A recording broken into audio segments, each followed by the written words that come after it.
నీకు కొంచెం అన్న బాధ్యత లేదా నీకు? అరే తమ్ముడు, అసలు నీకేమైందిరా? నువ్వెందుకు ఇట్లా తయారైనవురా? నీకేం చెప్పాలన్నా, నాకు చిన్నప్పటి నుంచి ఇట్లుండే ఇష్టం. నేను ఎన్నోసార్లు నీకు చెప్తాను ప్రయత్నించిన, కానీ నీకేం చెప్పాలి ఎట్లా చెప్పాలి నాకు అర్థం కాలేదురా. వదిన కూడా నన్ను బాగా టార్చర్ చేసింది. నువ్వు లేని టైంలో అతను బోల్ తోంపించింది, బట్టలు ఉతికిపించింది. నా బాధ ఎవరికి చెప్పుకోవాలిరా. అందుకే నేను బయటికి పోయినరా. అరే తమ్ముడు, పిచ్చోని వారా, ధైర్యం చేసి నాకు ఒక్కసారి చెప్తే అయిపోగారా. అరే నువ్వు నా రక్తం రా, నువ్వు ఎట్లుంటేందిరా, నువ్వు ఎట్లున్నావు నేను యాక్సెప్ట్ చేస్తారా.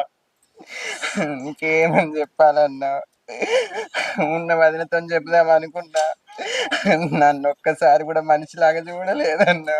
అరే ఈ 2 ఏళ్ళు ఎక్కడ తిన్నావు, ఎక్కడ ఉన్నావురా? అసలు ఎంత కష్టాలు పడ్డావురా నువ్వు.